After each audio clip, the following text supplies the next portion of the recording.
यहाँ पर आत्मानुशासन में हम 145 श्लोक तक की चर्चा कर चुके हैं और पिछली चर्चा में दोषों को छोड़कर गुणों को ग्रहण करने की बात यहाँ कही गई थी। अब बुद्धिमान व्यक्ति क्या करते हैं और बुद्धिमान व्यक्तियों को क्या करना चाहिए, इस संदर्भ में यहाँ विवेकियों का कर्तव्य ये बात कहते हैं। देखिए पेज नंबर 140 पर विवेकी जीवों को हित की वृद्धि और अहित का नाश ये दोनों कार्य करने चाहिए, क्योंकि उनके बिना अन्य धनादि की वृद्धि और नाश को सभी प्राणियों में देखा जाता है। यह बात आगामी छंद में कहते हैं। अपन ने छंद भी पढ़ लिया था और इसका पद्यानुवाद भी अपन ने पढ़ लिया था और शायद अर्थ पढ़ लेते हैं। अर्थ से अपन बात आगे बढ़ाते हैं। विगत पूर्व जन्मों में उपार्जित पुण्य पाप कर्मों के उदय रूप संयोग से शरीर धनादि की वृद्धि या हानि सभी प्राणियों में समान रूप से पाई जाती है। बुद्धि की चर्चा की थी अपन ने उस दिन, माने इसमें बुद्धि नहीं चलती है, इसमें कोई विवेकी का कार्य नहीं है। बुद्धिमान हो चाहे बुद्धिहीन हो, विशेष ज्ञानवान ज्ञानी हो चाहे अज्ञानी हो, पुण्य और पाप कर्म के उदय से मिलने वाली सामग्री स्वयं पूर्वोपार्जित कर्म के उदय से इन जीवों को मिला करती है। इसमें अपना पुरुषार्थ बिल्कुल भी नहीं चलता। हमने हमारा पुरुषार्थ करके इतना धन कमाया, वह ऐसा संभव नहीं है। धन कमाने में आपका पुरुषार्थ नहीं चलता। अरे साहब बहुत मेहनत करके ये मकान बनाया है, अरे भाई मेहनत करके मकान नहीं बनता है, ठीक है ना। मैंने बहुत सावधानी रखकर इस शरीर को मेंटेन किया है, 30 साल हो गए बिल्कुल जैसे का तैसे मेंटेन करते हुए। तो ये कह रहे हैं ये आपके हाथ में नहीं है, ये आपके बस की बात नहीं है। इसमें ज्ञानी हो चाहे अज्ञानी, किताब ज्ञानी तो समझदारी से शरीर को संभालता है, धन का सदुपयोग करता है, और अज्ञानी ऐसे ही लिटा देता होगा, अज्ञानी बर्बाद करता होगा। ऐसा भेद नहीं है। संयोगों के मिलने पर संयोगों का रहना, उनका चले जाना, धनोपार्जन होना, धन की वृद्धि होना, धन की हानि होना, संयोगों से शरीर आदि का मिलना, ये सब क्या है, उदय प्रमाण है। इसलिए सबसे पहली बात कह दी विगत पूर्व जन्मों में, विगत पूर्व जन्म में नहीं, जन्मों में। न मालूम कौन से जन्म का फल कब मिलता है, ठीक है, और कौन से जन्म के द्वारा किए गए कर्म का फल कब तक मिलता है, दोनों बातें साथ में हैं। विगत माने पिछले, पूर्व जन्मों में, पिछले जन्मों में उपार्जित, उपार्जित मतलब प्राप्त किए हुए, कमाए हुए पुण्य पाप कर्म, माने पिछले जन्मों में हमारे ही द्वारा कमाए गए जो पुण्य और पाप कर्म हैं, जो हमने कमाए थे, तो वो हमारे द्वारा की हुई कमाई हमारे साथ में है या नहीं, कि बिल्कुल आपके द्वारा की गई कमाई वो आपके साथ में 100% है। आपके द्वारा की हुई कमाई वो कोई छोड़ करके नहीं आए आप पिछले जन्मों में। देखिए जो कमाई हम समझते हैं धनादि की कमाई, पैसे की कमाई, वो धन पैसे की कमाई तो यहीं छूट जाती है, लेकिन जो हमारे द्वारा उपार्जित पुण्य और पाप कर्म है वो छोड़ के नहीं जाता, वो साथ लेके जाता है। पिछले जन्मों में हमने कोई चीज कमाई थी तो हम उससे आज क्या लेना देना है? पिछले जन्म की कमाई आज क्या काम आएगी? कि आएगी काम, लेकिन कौन सी कमाई काम आएगी? कि पुण्य पाप कर्मों वाली कमाई काम आएगी, भौतिक कमाई नहीं। तो विगत पूर्व जन्मों में उपार्जित पुण्य पाप कर्मों के उदय रूप संयोग से, देखो उदय रूप संयोग से, माने उदय के होने पर शरीर और धनादि की वृद्धि या हानि सभी प्राणियों के में समान रूप से पाई जाती है। समान रूप से पाई जाती है का मतलब वो एक ही हेतु है जिसके जैसा होगा, न्याय से। समान रूप से मतलब जिसके जो योग्य है, ऐसा यथा योग्य। इसमें कोई हीना दिखता नहीं कर सकता, कोई कम ज्यादापन नहीं कर सकता। जिसने जैसा कमाया था उसको वैसा मिले, ठीक है ना? हाँ, वही बात है। तो सभी प्राणियों में समान रूप से पाई जाती है ये स्थिति, परंतु अब इसमें बुद्धिमान कौन है? सभी प्राणियों में तो दोनों प्रकार के लोग ले लिए, पापी भी ले लिए, पुण्यात्मा भी ले लिए, ज्ञानी भी ले लिया, अज्ञानी भी ले लिए, सभी जी उसके अंदर शामिल हो गए। लेकिन परंतु बुद्धिमान वही है जिसको सुगति की कारणभूत वृद्धि हानि पाई जाए, वो बुद्धिमान है। तथा उनसे अन्य जिनमें दुर्गति के कारण वृद्धि हानि होती है वे निर्बुद्धि हैं, ऐसा श्री गुरु ने कहा। माने क्या कहते हैं? जिन जीवों में सुगति के कारणभूत वृद्धि और दुर्गति के कारणभूत हानि ऐसी पाई जाए वे तो बुद्धिमान है, और जिनमें सुगति की हानि और दुर्गति की वृद्धि देखी जावे वे निर्बुद्धि है। तो दो बातें कहती है, एक तो वृद्धि और एक हानि। तो बुद्धिमान कौन है? संयोगों की अधिकता और कमी से बुद्धिमान का कोई संबंध नहीं है। किसी के पास में पैसा और धन बहुत हो लेकिन बुद्धिहीन हो, और किसी के पास में बाह्य संपत्ति सामग्री कुछ भी नहीं हो और फिर भी बहुत बुद्धिमान। तो बुद्धि का संबंध पैसे से थोड़ी नहीं। और ये लोक में तो ये भी कहा जाता है लक्ष्मी और सरस्वती एक दूसरे के विरोधी हैं। कितना क्या है, लेकिन दुनिया में ऐसे कहा जाता है कि जिनके पास में लक्ष्मी है उनके पास में सरस्वती नहीं है, और जिनके पास में सरस्वती है उनके पास में लक्ष्मी नहीं है। दोनों एक साथ नहीं रह सकती। मतलब एक साथ नहीं रह सकती का अर्थ ये है कि लक्ष्मी से सरस्वती का रिलेशन नहीं है, बस इतना ही अर्थ है। बाकी हाँ ऐसा और कुछ नहीं है।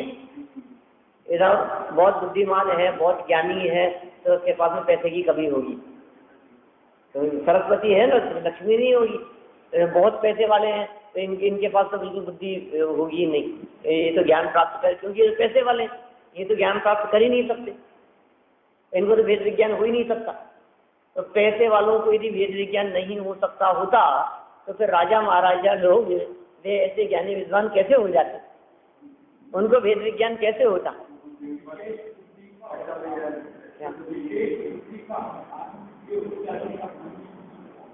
है ना? लेकिन पुरुषार्थ का, ठीक है। तो कुल मिलाकर के यहाँ जो बात कहना चाह रहे हैं कि इतनी बात समझना चाहिए कि पैसे से बुद्धि नहीं खरीदी जा सकती, पैसे से ज्ञानी नहीं हुआ जा सकता। ये बात निकली है यहाँ। ये खूब धन है हमारे पास में, तो धन है तो ज्ञान भी बहुत होगा। देखो धन खूब है तो गाड़ियां बहुत हो सकती है, धन खूब है तो जेवर गहने बहुत हो सकते हैं, पैसा बहुत है तो। लेकिन धन बहुत है तो आपके पास में ज्ञान बहुत होगा, ऐसा नहीं है। तो कौन बुद्धिमान है? जिसके पास में धन है वो बुद्धिमान नहीं, अपितु बुद्धिमान वह है। कौन है बुद्धिमान? कि जो सुगति के कारणभूत,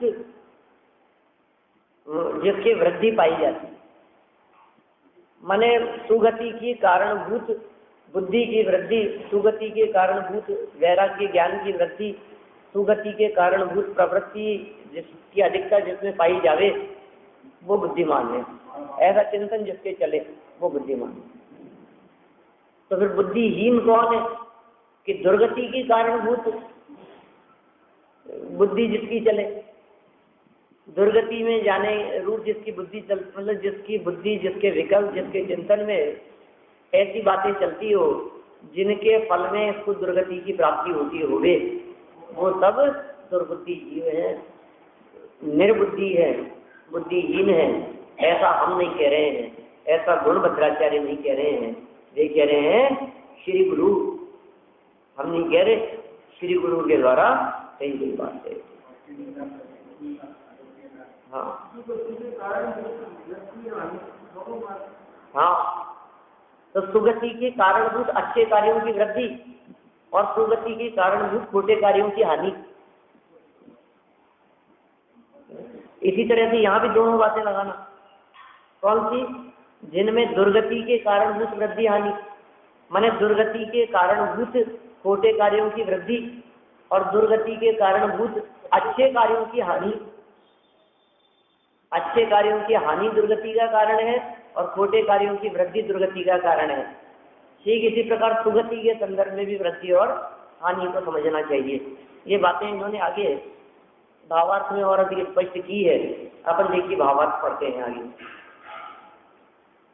लोक में वही बुद्धिमान माना जाता है जिसके धनादि की वृद्धि और दरिद्रता आदि का नाश हो।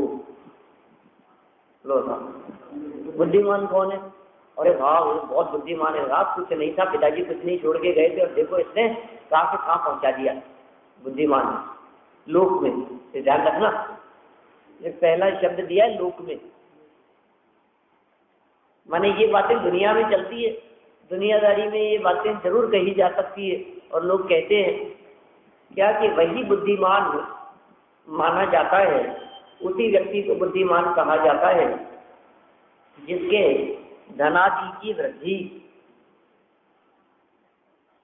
और दरिद्रता का नाश हो, जो दरिद्रता को मिटाए और धन वैभव की वृद्धि करता हुआ संपन्न हो जावे, कहते हैं उसे दुनिया में बुद्धिमान कहा जाता है। तथा दरिद्रता आदि की वृद्धि और धनादि का नाश होने पर वह व्यक्ति निर्बुद्धि समझा जाता है। परंतु क्या कह रहे हैं? धन का नाश जिसके हुए और दरिद्रता जो प्राप्त कर ले वे तो मूर्ख समझा जाए। मूर्ख है, कितना पैसा था इसके पास में, बाप दादाओं की कमाई कोई कम थी क्या? यदि ढंग से शांति से काम करता तो जीवन भर कोई कमी नहीं थी, लेकिन मूर्ख है, सबकी सब गंवा दी इसकी। तो धनादि का नाश जिसके हो जावे, दरिद्रता को जो प्राप्त कर ले उसे दुनिया में मूर्ख कहा जाता है। ठीक है, तो मूर्ख और बुद्धिमान इन दोनों की जो परिभाषाएं दुनिया में दिखाई देती है, लोक में दिखाई देती है, वो अभी तक यहाँ बतलाई, लोग ऐसा समझते हैं। परंतु ऐसा मानना मिथ्या भ्रम है, मिथ्या है, झूठ है, गलत बात है, सच्चाई ये नहीं है। बुद्धिमान और निर्बुद्धि की व्याख्या ये नहीं है। ऐसा मानना मिथ्या है, क्योंकि इस वृद्धि हानि में जीव का कर्तव्य कुछ भी नहीं है। लोग ये हेतु है उसके पीछे। धन की वृद्धि और धन का नाश, वैभव संपन्नता और दरिद्रता, इन दोनों में कह रहे हैं जीव का कुछ भी नहीं है कर्तव्य। इसलिए आप जो ये समझ रहे हो ना कि इसने बुद्धि के बल पे कर लिया, बुद्धि के बल पे नहीं होता है। अच्छे अच्छे बुद्धिमान जो है वे संपत्ति के नाश उनके होता देखा जाता है, और आज बिल्कुल बुद्धिहीन व्यक्ति, बिल्कुल बुद्धि नहीं है और फिर भी धनादि का संग्रह देखा जाता है। कई लोग ऐसे दिखते हैं ना दुनिया में, कभी कभी आप ऐसा महसूस करते होंगे। अकल थोड़ी नहीं है कोई, लेकिन देखो साहब कहाँ से कहाँ पहुँच गया। बुद्धि नहीं है ज़्यादा, लेकिन समझ लो आप कोई ऐसा योग और थोड़ा सा कुछ अप्रोच और ये वो, उससे कहाँ से कहाँ पहुँच गया। और आज देखो आप, आज इसका 60 लाख का तो पैकेज है इसका। बुद्धि नहीं है, लेकिन है ना, दे रही है कंपनी, क्या देख करके दे रही है क्या पता। और अच्छे अच्छे बुद्धिमान जो कलम रगड़ते देखे जाते, खूब बुद्धि, कैलकुलेटर हाथ में नहीं ले रहे, दिमाग ज्ञान शियोक्षम इतना कि बिल्कुल सारे ऐसे उंगलियों पे गणना कर दे रहे, बिल्कुल आप पूछो आपके प्रश्न पूरा नहीं हो उसके पहले जवाब दे देवे, इतने बुद्धिमान ये कर रहे हैं सब बात यहाँ धीरे धीरे। माने कैसी जबरदस्त बात कह रहे हैं यहाँ, क्या कह दिया कि आप ये मिथ्या है ये बात, यदि आप ऐसा समझते हैं तो। क्योंकि इस वृद्धि हानि में, धनादि की वृद्धि हानि में, वैभव संपत्ति की वृद्धि हानि में जीव का कर्तव्य कुछ भी नहीं है। हमारे द्वारा किया गया कर्तव्य कार्य कुछ रंच मात्र भी नहीं है। जैसा पूर्वोपार्जित पुण्य पाप का उदय होता है, वैसा कार्य सभी जीवों का स्वयमेव होता है। जैसा पुण्य पाप कर्म का उदय होता है, और पूर्वोपार्जित 140 पेज का भावार्थ पढ़ रहे हैं भाव नीचे। माने देखो, जैसा कार्य सभी जीवों का, जैसा उन्होंने पुण्य बांधा था वैसा काम होगा, जैसा उन्होंने पाप बांधा था वैसा कार्य होगा। ये पुण्य और पाप कर्म की सहज ही ऐसी व्यवस्था है, इसमें न हमारी चलती है न किसी और की चलती है, चल ही नहीं सकती। अरे यदि कर्म के उदय के बिना भी इस जीव की चलने लग जाए इसकी बुद्धि के दम पर, तो फिर दुनिया में कोई व्यक्ति ऐसा नहीं है जिसके पाप कर्म का उदय है। कोई नहीं चाहता है, हर व्यक्ति यही चाहता है, इसी तरफ बुद्धि लगाता है कि नहीं अपने को तो खूब होना चाहिए। सब दिमाग कम नहीं लगाते, बुद्धिहीन व्यक्ति भी दिमाग बहुत लगाते। अरे बुद्धिहीन किसे कहें और बुद्धिमान किसे कहें, सभी हैं तो सैनी पंचेंद्रिय, सब सैनी पंचेंद्रिय तो है, सबका क्षयोक्षम, सबका ज्ञान खूब है। मनुष्य गति का जीव है तो इतनी बुद्धि तो मिली है उसको। 8 वर्ष का मनुष्य गति का बालक सम्यक दर्शन की प्राप्ति कर सकता है, इतनी बुद्धि है उसमें। बोलो, रतन निकल गए उसी में से, ऐसा ही होता है, चलती ही नहीं है बुद्धि। अच्छे अच्छे बुद्धिमान फेल हो जाते हैं और बुद्धिहीन जो है वो पार लग जाते हैं। माने बुद्धि जो है वो बुद्धि जहाँ चलती है वहाँ ये चलाता नहीं है, जहाँ बुद्धि का काम है, और जहाँ बुद्धि का काम नहीं है वहाँ जबरदस्ती चलाता है। अच्छा बताओ मेरे को, भोजन करने के बाद में समझदार आदमी खाएगा तब तो उसके खूब खून हड्डी मांस बनेगा, अंदर में ताकत आएगी, और कोई बुद्धिहीन खाएगा तो उसके तो पचेगा नहीं ना,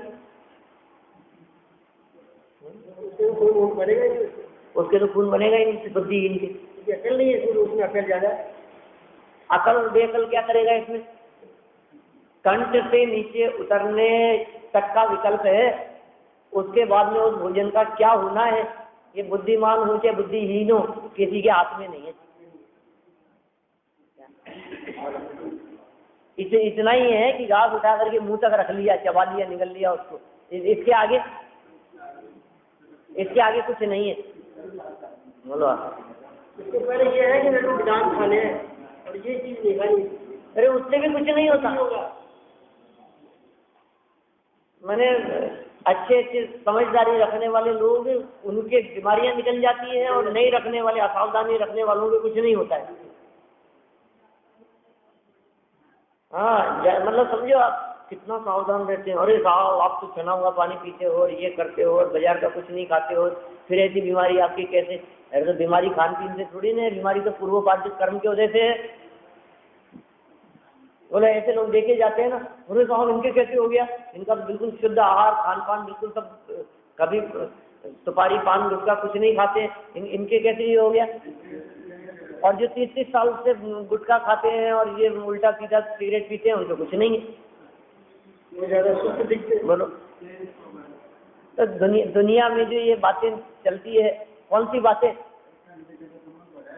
निमित्त नैमित्तिक संबंध क्या है? कर्म के उदय के साथ में संबंध है सच में, तो और किसी के साथ में संबंध नहीं है।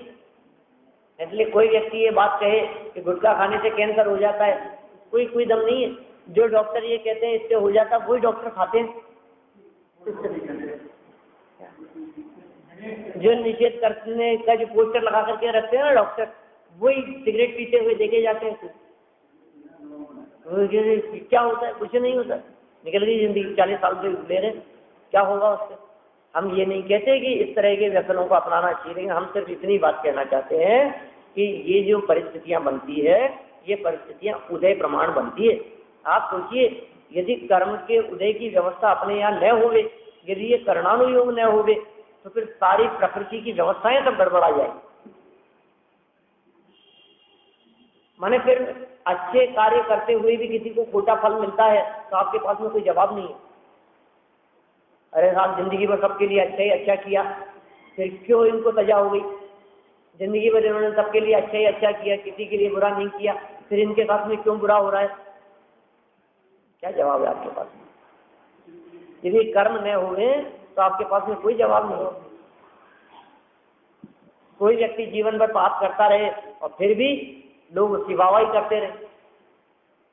अरे दुनिया में जितने लोगों के गले में मालाएं पड़ती है दुनिया में, वो भी क्या अच्छे ही लोग हैं क्या? डाकू, बदमाश, हत्याएं करने वाले, लुटेरे और ऐसे जो हैं, ऐसे लोग तो नेता बन जाते हैं। हाँ, गद्दी पे बैठते, बोलो, मुख्य हो जाते हैं, अतिथि मंत्री सब। कैसी स्थिति है? कोई अच्छे लोगों का काम थोड़ी नहीं हो। फिर भी हम पूछते हैं कि जब उन्होंने इतने खोटे काम किए, जिन लोगों के समझो आप भूचड़ खाने खोल रखे हैं, जिन्होंने कत्ल खाने खोल रखे हैं, जानवर गायें भैंसें कटती मरती हैं यहाँ, और करोड़ों अरबों रुपये उसके माध्यम से कमाते हैं और आज बहुत संपन्न, बहुत वैभव संपन्न। अब आपको भी के चक्कर है, इतना पाप कर रहे हैं फिर भी ऐसे खोटे काम करने वालों का भी। अरे भाई, ये जो वर्तमान में दशा दिखाई दे रही है, ये दशा पूर्वोपार्जित है, पिछले जन्म जन्मांतरों की हुई है। उससे कहाँ लेना देना है? क्या दिक्कत है? और अभी ये जो कर रहा है काम, इसका फल आगामी काल में भोगे। प्रकृति में सब जगह न्याय है, अन्याय कहीं नहीं। अन्याय नाम की कोई चीज है ही नहीं, अन्याय होता ही नहीं है। और अन्याय होगा कैसे? यदि अन्याय होने लगे तो सारी प्रकृति की व्यवस्थाएं गड़बड़ा जाएगी। ऑटोमेटिक व्यवस्थाएं हैं, इनमें कहीं कोई अन्याय होने का चांस नहीं। देखिए आप, जैसा पूर्वोपार्जित पुण्य का उदय होता है, वैसा कार्य सभी जीवों का स्वयमेव होता है। अंतिम 2 लाइनें 140 पेज की, इसी को बोलते हैं। प्रत्यक्ष देखा जाता है कि कोई व्यक्ति अत्यधिक बुद्धिमान होने पर भी दरिद्र होता है।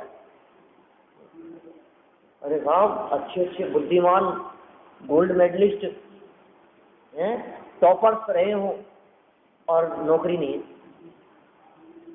अब आप क्या कहेंगे बताओ? अब बुद्धि की कमी है इसलिए। और जो कुछ नहीं, अंगूठा छाप थे और पता नहीं जैसे तैसे करके ऐसे पास होते थे, ग्रेड से पास होते थे और उनकी नौकरी लग गई, गवर्नमेंट जॉब लग गई। अब आप क्या कहेंगे इस स्थिति को? ये वही बात कह रहे हैं, प्रत्यक्ष देखा जाता है। आप इस चीज को प्रत्यक्ष देखते हैं, फिर भी ऐसी बात मानते हैं। प्रत्यक्ष देखा जाता है कि कोई व्यक्ति अत्यधिक बुद्धिमान होने पर भी बुद्धिमान नहीं, बहुत ज्यादा बुद्धिमान है साहब, इतना ब्रिलियंट माइंड, शार्प माइंड है, आप सोच नहीं सकते हो, लेकिन फिर भी उसके बावजूद भी क्या कर रहा है? आज 4000 रुपये की नौकरी में बनी है कि यहाँ काम करता है, कुछ नहीं तो है ही नहीं, तनख्वाह है नहीं, कुछ है नहीं। सारी स्थिति, जितना विकास अपन कह रहे हैं, वृद्धि होती चली जा रही है। बड़ी ऐसी स्थिति बड़ी गंभीर है जो वैभव संपन्न है वो और अधिक वैभव संपन्न होते जा रहे हैं, और जो दरिद्री है उनकी दरिद्रता और बढ़ती चली जाए। माने समझो आप, एक तरफ तो 50-50 हजार, लाख रुपए महीना कमाने वाले दिखते हैं, और दूसरी तरफ 4-4 हजार, 2-2 हजार रुपये के अंदर भी काम करने वाले महीने। तो सब स्थिति क्या करें? अत्यधिक बुद्धिमान होने पर भी दरिद्र होता है, और कोई व्यक्ति बिल्कुल मूर्ख होने पर भी धनवान होता है। एक ही जीव, हाँ,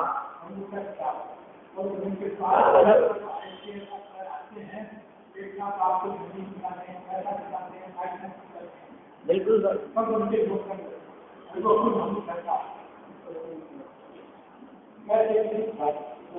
देखिए, एक ही जीव जिससे बुद्धि से अधिक धनवान होता है, वही जीव उसी बुद्धि से निर्धन होता देखा जाता है। बोलो, अब उसको क्या कहें अपन? इसलिए इस वृद्धि नाश में बुद्धि का कुछ भी प्रयोजन नहीं है, इसमें अपना पुरुषार्थ मानना निरर्थक है। कोई व्यक्ति जिसको आप कह रहे हो बहुत बुद्धिमान है, इसने अपनी बुद्धि से बहुत पैसा कमा लिया किसी बिजनेस में, और किसी बिजनेस में बहुत पैसा कमाया था, और उसी बिजनेस में उसने उसी बुद्धि से सब लगा दिया। अब उसको आप बुद्धिमान कहोगे कि क्या कहूँगे? सब मार्केट की यही दशा है, सब में यही हाल है। कोई भी मार्केट, कोई भी बिजनेस हो, किसी में भी कुछ भी हो सकता है। आप बैठे बैठे ही समझो, आप चांदी के भाव बढ़ते रहे तो बैठे बैठे ही 3 गुना हो गई संपत्ति। दुकानों पर जितने सबके पास में रखा है ना सोना चांदी, सबकी वैल्यू 3 गुना हो गई। तो कुछ नहीं क्यों वजह से आज देखो आप कितना, जितना वैभव था 100 करोड़ से तो 300 करोड़, और 500 करोड़ से तो 1500 करोड़। कितने? 5-7 दिन में, 15 दिन में ये हो गया। और फिर क्या हुआ? एकदम झटके से सब खत्म हो गया। माने ऐसा सोच करके खूब बढ़ेगा, और आपने आगे जाकर के खरीद लिया अपनी बुद्धि से, डाउन आ गया, सब खत्म हो गया, घाट का और चला गया। शेयर मार्केट में भी इसी तरह की स्थिति बनती है सभी जगह पर। मतलब कब कौन सी चीज ऊपर चली जाए और कब कौन सी चीज नीचे चली जाए, ये सब उदय प्रमाण है। ये वृद्धि और नाश, इसमें इस जीव की बुद्धि का कुछ भी प्रयोजन नहीं है, कुछ भी पुरुषार्थ नहीं है। इनमें अपना पुरुषार्थ मानना ये निरर्थक है, बुद्धिहीनता की निशानी है वास्तव में। अब देखिए पुरुषार्थ कहाँ चलता है, इसमें तो पुरुषार्थ नहीं चलेगा। आंखें ठीक रहना कि नहीं रहना, कान से सुनाई देना कि नहीं देना, घुटनों में दर्द होना कि नहीं होना, सब होशियारी धरी रह जाती है सच में। एक बार थोड़ा सा फिसल जाए ना यहाँ से क्या, और 6 महीने तक उठे नहीं बिस्तर में, 6 महीने बाद में भी उठे तो भी वो तकलीफ, अब उठने बैठने में तकलीफ ही हो गई अरमाने में। ये क्या हो गया था? अच्छे देखते देखते कुछ भी सब बदल जाता है। ऐसा उदय एकदम आता है, माने उदय के फेर से कोई व्यक्ति बच नहीं सकता है। इसलिए कितना भी आप अभिमान करो संपत्ति का, वैभव का, परिवार का, भरा पूरा परिवार है, साहब अच्छा हंसता खेलता परिवार है, अरे दूसरे ही दिन एक के अटैक आ जाता है, दूसरे के कुछ हो जाता है, उसके एक्सीडेंट हो जाता है, ये गिर जाता है और उसका ये हो गया, सब खत्म हो गया था। अच्छा खासा परिवार, हंसता खेलता परिवार, सब खत्म हो गया। और रोज ऐसी घटनाएं परिवारों के अंदर देखी जाती है। सब कोई कमाने वाला ही नहीं बचा। 4 आदमी कमाने वाले थे 7 लोगों में से, 6 में से 4 लोग कमाते थे, और कमाने वाले चारों चले गए, और दोनों अनाथ की तरह, कमाने वाला नहीं, आजीविका साधन नहीं। ऐसी स्थिति बन जाती, किसमें किसकी चले। इसलिए बहुत ये सब वैराग्य प्रेरक चर्चाएं हैं, और रोजाना 2-4 घटनाएं इस तरह की न्यूज़पेपर में मिल जाएंगी, और रोज पढ़ते हैं, और हमारी आंख के नीचे से निकलती है वो सब बातें, ध्यान नहीं देते। रोजाना ऐसी घटनाएं, रोजाना ऐसी चर्चाएं, सब हमारे आंखों के नीचे से न्यूज़पेपर में हम पढ़ते हैं, दूरदर्शन पे देखते हैं, न्यूज़ चैनल पे देखते हैं, लेकिन फिर भी दिल नहीं दहलता है हमारा। इस उदय की व्यवस्था के बारे में गहराई से विचार नहीं करते, चिंतन नहीं करते। वस्तु व्यवस्था, वस्तु स्वरूप क्या है? काम उदय प्रमाण होता है, लेकिन उदय भी, अब ध्यान रखना, यदि उदय उदय की हम चर्चा करते रहे तो फिर कोई ये व्यक्ति कह सकता है तो फिर साहब हमारे हाथ में क्या है, तो बैठे रहो आपके हाथ धरकर, जो होना होगा तो हो जाएगा, जो किया होगा उसका फल मिलेगा, अब क्या करें हम, अब हमारे हाथ में क्या है? तो उसको कह रहे हैं जिनमें तुम अपना समझते थे उनमें तो कुछ नहीं है, लेकिन कुछ काम ऐसे भी है, कुछ ऐसा भी हो सकता है जिनमें आपकी चलती है, जिनमें आपकी बुद्धि और जिनमें आपका पुरुषार्थ कार्यकारी है। वो क्या चीज है? वो है सम्यक दर्शन, वो है मिथ्या दर्शन, वो है सच्ची श्रद्धा, वो है भरोसा। क्योंकि भरोसा कर्म के उदय से नहीं होता, कर्म के उदय पर आधारित नहीं, ये पुरुषार्थ का काम। देखिए आगामी करेगा 141 पेज पर। वास्तव में मतलब सही बात, वास्तव में मतलब सच्चाई, असली बात। वास्तव में का मतलब, वास्तव में बताऊं, वास्तविक बात बताऊं, मैंने असली बात क्या है?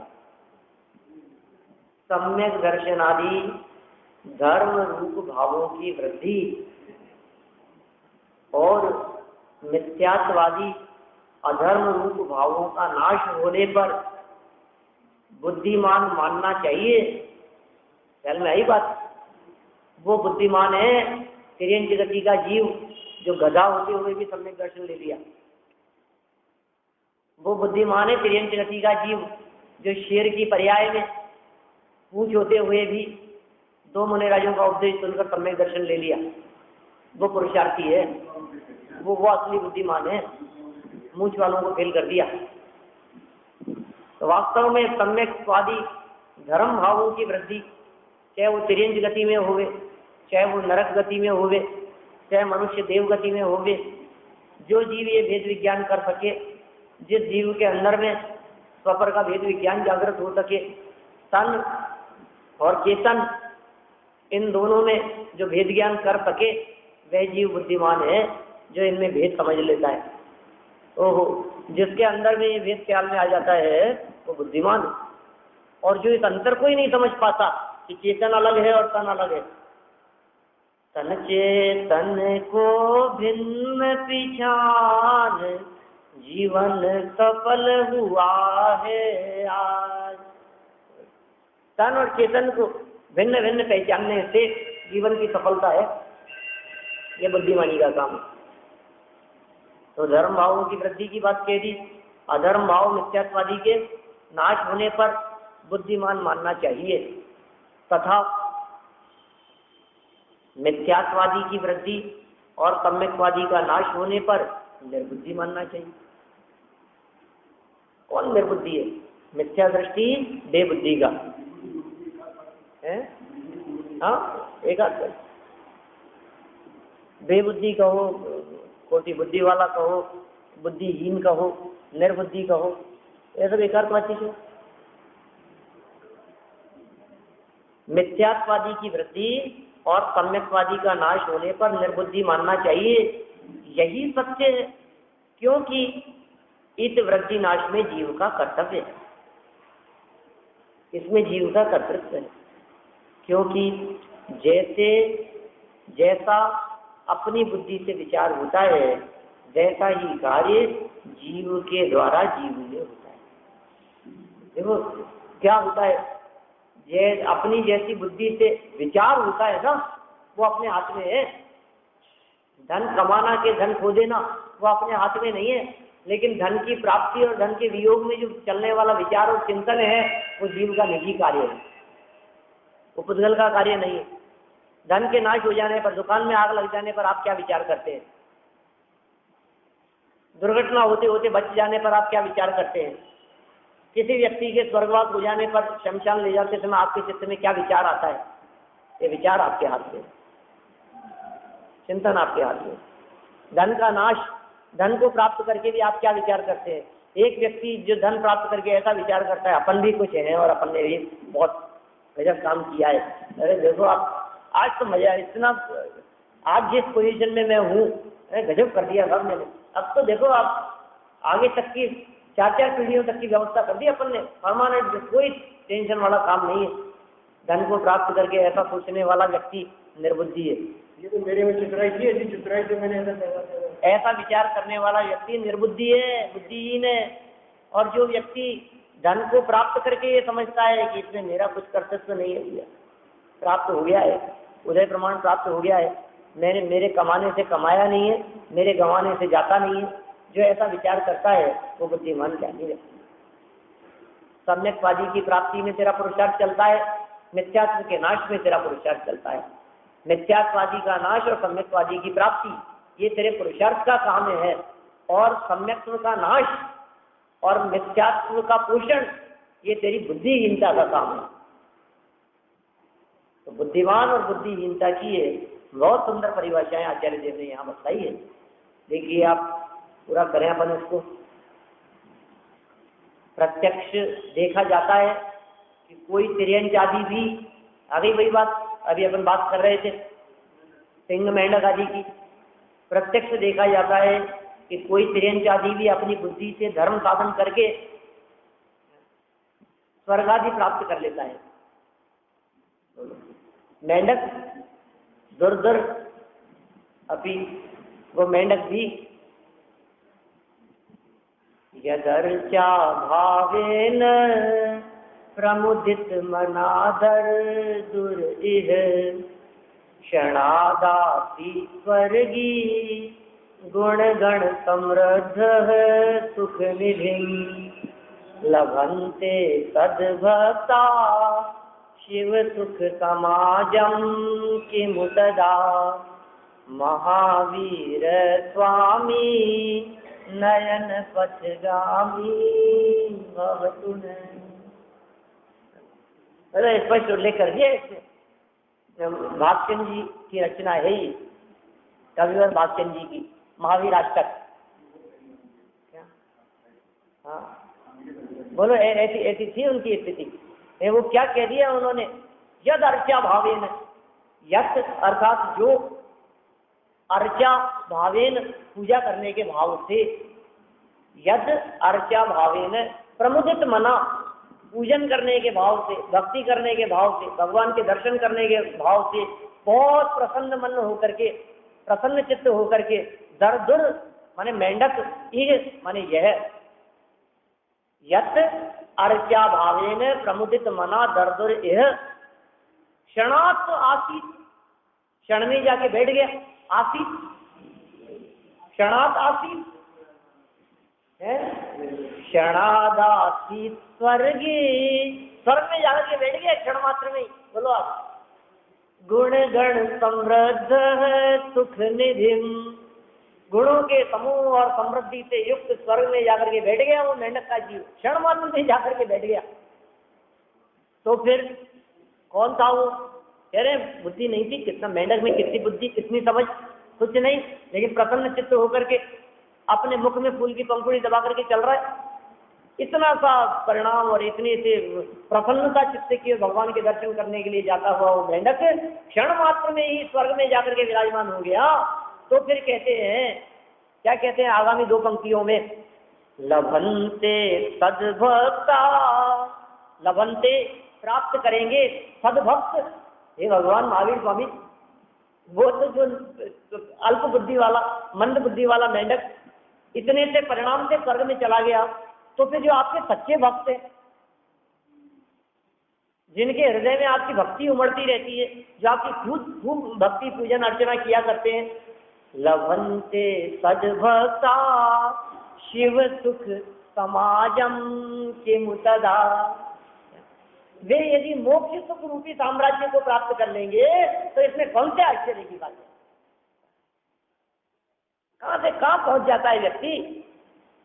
अच्छे अच्छे सेठ जी, वैभव संपन्न, धन आदि सामग्री से घिरे हुए, सोने चांदी के बर्तनों में भोजन करने वाले, और एक झटका अटैक का लगा और डंडे पड़ रहे हैं, और यहाँ तो सेठ जी क्या हुआ, और वहां डंडे पड़ना चालू हो रहा है। ये है नरकों में। पढ़ रहे हैं डंडे, यहाँ तो संभाल रहे हैं, डॉक्टर को बुलाओ, पानी लाओ, चीजें लगाओ इनके, और इतने में तो चल रहा है वहां तो है भूमि परपत दुख तो अंतर्मुख से जन्म हो गया, अंतर्मुख 48 मिनट नहीं सेकंडों के भीतर तो जन्म हो गया, और भूमि को स्पर्श करते मानो करोड़ों बिच्छुओं ने डंक मार लिया।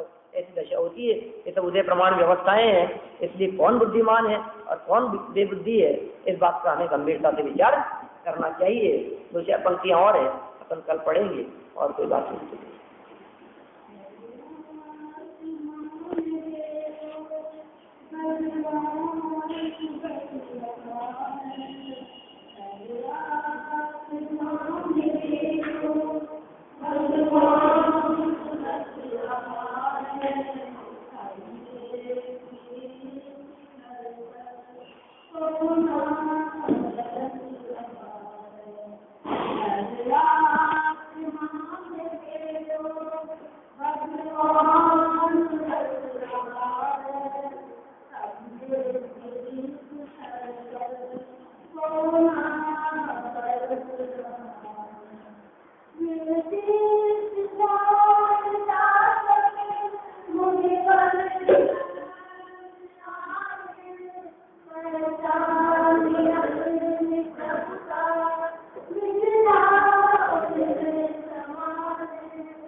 क्या हुआ? वो लोग बस तैयारी नहीं